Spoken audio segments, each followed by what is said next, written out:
പ്രിയമുള്ള സുഹൃത്തുക്കളെ, എല്ലാവർക്കും നമസ്കാരം. ഇൻഫോ മീഡിയ വ്ളോഗിന്റെ പുതിയൊരു വീഡിയോയിലേക്ക് എല്ലാവർക്കും സ്വാഗതം. സാമൂഹ്യ സുരക്ഷാ ക്ഷേമ പെൻഷനുകൾ വാങ്ങുന്ന ആളുകൾക്ക് വളരെ സന്തോഷം നൽകുന്ന ഒരു അറിയിപ്പ് ഇപ്പോൾ സംസ്ഥാന ധനകാര്യമന്ത്രിയുടെ ഭാഗത്തു നിന്ന് തന്നെ വന്നിരിക്കുകയാണ്.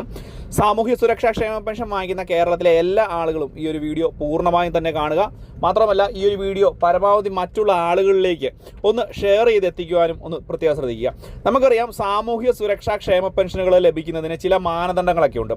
പ്രത്യേകിച്ച് പലതരത്തിലുള്ള അറിയിപ്പുകൾക്കും അതുപോലെ തന്നെ നമ്മളൊരു അപേക്ഷ വെച്ച് കഴിഞ്ഞാൽ അതിന് പലതരത്തിലുള്ള നടപടിക്രമങ്ങൾക്ക് ശേഷമാണ് തുക നമുക്ക് കിട്ടിത്തുടങ്ങുന്നത്.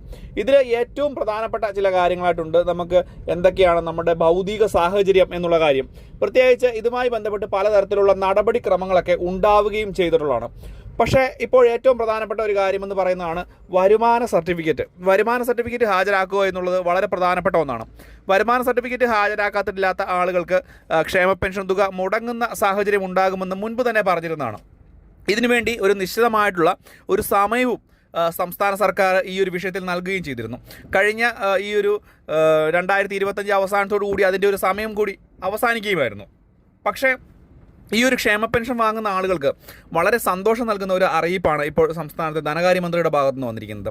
നമുക്കറിയാം, ക്ഷേമ പെൻഷൻ 2019 മുതൽ ഈ ഒരു സമയം വരെ ഒരു തവണ പോലും വരുമാന സർട്ടിഫിക്കറ്റ് ഹാജരാക്കിയിട്ടില്ലാത്ത ആളുകളുണ്ട്. ഏകദേശം 2,53,000-ഓളം ആളുകൾ ഈ ഒരു ക്ഷേമ പെൻഷൻ തുക ലഭിക്കുന്നതിന് വേണ്ടിയുള്ള വരുമാന സർട്ടിഫിക്കറ്റ് ഹാജരാക്കിയിട്ടില്ല എന്ന് പറഞ്ഞ് മുൻപ് തന്നെ സംസ്ഥാന ധനകാര്യ വകുപ്പ് അറിയിപ്പുകൾ നൽകിയിരുന്നു.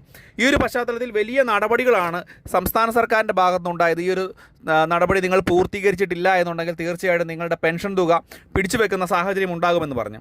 അത് കഴിഞ്ഞ ഒരു മാസത്തോടുകൂടി അവസാനിക്കുകയും ചെയ്തു. വലിയൊരു വിഭാഗം ആളുകൾ ഇത് വലിയൊരു പ്രശ്നമായി കാണുകയും ചെയ്തു. ഇപ്പോൾ ഇതിൻ്റെ ഒരു പശ്ചാത്തലത്തിലാണ് സംസ്ഥാന സർക്കാർ പുതിയ നടപടി കൈക്കൊണ്ടിരിക്കുന്നത്. ഇതിനുവേണ്ടി ഉള്ള സമയം, അതായത് വരുമാന സർട്ടിഫിക്കറ്റ് ഹാജരാക്കുന്നതിന് വേണ്ടിയുള്ള സമയം വീണ്ടും നീട്ടിയിരിക്കുന്നു എന്നുള്ള വളരെ പ്രധാനപ്പെട്ട സന്തോഷം നൽകുന്ന അറിയിപ്പാണ് ഇപ്പോൾ ധനകാര്യമന്ത്രി നൽകിയിരിക്കുന്നത്. അടുത്ത 6 മാസ കാലയളവ്, അതായത് ജൂൺ മാസം അവസാനം വരെ വരുമാന സർട്ടിഫിക്കറ്റ് ഹാജരാക്കാനുള്ള സാവകാശമുണ്ട് എന്ന് അറിയിപ്പ് നൽകിയിട്ടുണ്ട്. കൂടാതെ തന്നെ വർദ്ധിപ്പിച്ചുകൊണ്ടിരിക്കുന്ന ക്ഷേമ പെൻഷൻ തുക ഇനിയും ഒരുപക്ഷെ വർദ്ധിക്കാനുള്ള ഒരു സാഹചര്യം കൂടി ഉണ്ട് എന്നുള്ള റിപ്പോർട്ടുകളും ഇതിൻ്റെ ഒരു പശ്ചാത്തലത്തിൽ വരുന്നുണ്ട്. കാരണം 2,000 രൂപ ക്ഷേമ പെൻഷൻ എത്തി. ആ ഒരു 2,000 രൂപ ക്ഷേമ പെൻഷൻ എത്തിയത് ഒറ്റ തവണയായിട്ട് തന്നെ 400 രൂപ വർദ്ധിപ്പിച്ചുകൊണ്ടായിരുന്നു.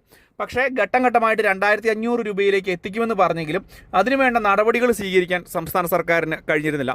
സാമ്പത്തികമായി ബുദ്ധിമുട്ട് അനുഭവിക്കുന്ന സാഹചര്യത്തിലായിരുന്നു ഈ ഒരു നടപടി ഉണ്ടായത്. പക്ഷേ കഴിഞ്ഞ പ്രകടന പത്രികയിൽ പറഞ്ഞിരിക്കുന്ന 2,500 രൂപയിലേക്ക് എത്തിക്കുവാനുള്ള സാഹചര്യം ഇപ്പോഴും നിലനിൽക്കുന്നു എന്നും ഉള്ള സൂചനകൾ ഇപ്പോൾ വരികയാണ്. തന്നെയായാലും ഈ ഒരു മാസത്തെ ക്ഷേമ പെൻഷൻ തുക അടുത്ത ഈ ഒരു 20-ാം തീയതിയോടുകൂടി തന്നെ വിതരണം ആരംഭിക്കും എന്നുള്ളൊരു കാര്യം കൂടി പൊതുജനങ്ങളൊന്ന് പ്രത്യേകം മനസ്സിലാക്കി വെക്കുക. അപ്പോൾ ഇത് വളരെ പ്രധാനപ്പെട്ട അറിയിപ്പാണ്. എന്തെങ്കിലും സംശയങ്ങളുണ്ടെങ്കിൽ ചോദിക്കുക. മറ്റൊരു ഇൻഫോർമേറ്റീവായുള്ള വീഡിയോ ആയിട്ട് നമുക്ക് വീണ്ടും കാണാം. Bye friends.